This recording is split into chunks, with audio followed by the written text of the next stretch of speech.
भगवान श्री कृष्ण की अद्भुत नगरी द्वारिका आखिर पानी में क्यों डूब गई? आज इस बात के पूर्ण साक्ष्य भी प्राप्त हुए हैं। वैज्ञानिकों का स्पष्ट मत है कि गुजरात में सागर किनारे किसी समय कोई भव्य नगर हुआ करता था, जो वर्तमान में पानी में डूबा हुआ है। यहां से कई ऐसी वस्तुएं भी बरामद की गई है, जो इस बात का पुख्ता प्रमाण है कि पानी के नीचे आज भी द्वारका नगरी के अवशेष शेष है।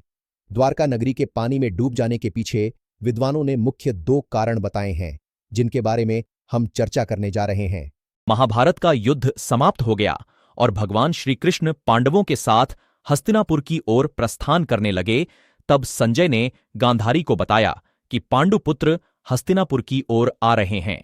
जब संजय ने यह बताया कि पांडुपुत्रों के साथ में कृष्ण भी हस्तिनापुर आ रहे हैं, तब गांधारी गुस्से से तिलमिला उठी, क्योंकि गांधारी का मानना था कि महाभारत का युद्ध केवल श्री कृष्ण की वजह से हुआ है, जिसमें उनके संपूर्ण कुल का नाश हो चुका है। गांधारी ने अपने समस्त कुल के विनाश का कारण श्री कृष्ण को ही बताया था। उसके अनुसार यदि श्री कृष्ण चाहते हैं तो युद्ध रुकवा सकते थे, परंतु उन्होंने ऐसा नहीं किया। उन्होंने युद्ध होने दिया, जिसमें महाविनाश हो चुका है। जब श्री कृष्ण हस्तिनापुर पहुंच गए और युधिष्ठिर के राज्य अभिषेक की तैयारी करने लगे, तब गांधारी वहां पहुंची और उसने सारी व्यवस्था रुक जाते हुए श्री कृष्ण की आलोचना की।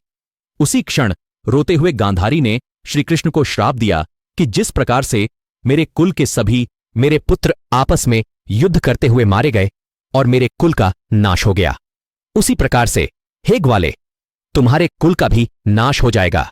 तुम्हारी नगरी नष्ट हो जाएगी और तुम स्वयं जंगल में किसी शिकारी के हाथों मारे जाओगे। गांधारी की यह बात सुनकर श्री कृष्ण मुस्कुराने लगे और उन्होंने कहा, माता, मुझे आपका यह श्राप प्रिय है, मैं इसे सहर्ष स्वीकार करता हूं।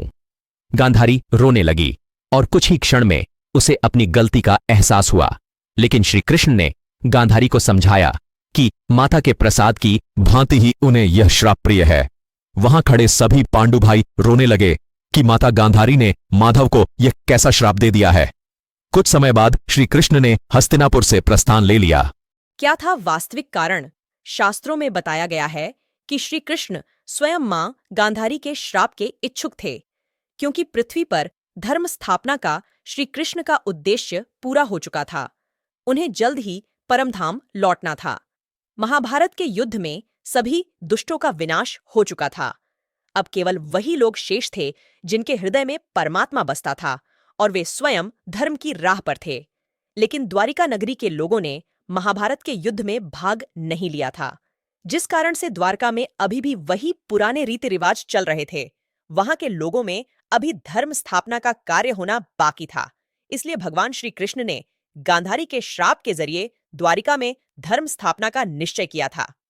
एक अन्य कारण यह भी था, जब एक दिन द्वारका नगरी में कुछ संत जन भ्रमण पर निकले थे, तो वहीं पर श्री कृष्ण का एक पुत्र अपने कुछ मित्रों के साथ अटखेलियां कर रहा था। उसने अपने मित्रों संग मिलकर आर्षियों के साथ मजाक करने की सोची। उसने स्त्री का भेष धारण कर लिया और अपने मित्रों के संग आर्षि के सामने जा प्रकट हुआ।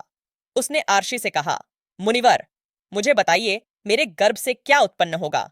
आर्षि ने पाया कि यह युवक उनके साथ उपहास कर रहा है। आर्षि ने उससे कहा कि तुम्हारे गर्भ से एक ऐसा मुंसल उत्पन्न होगा जो तुम्हारे समस्त कुल का नाश कर देगा।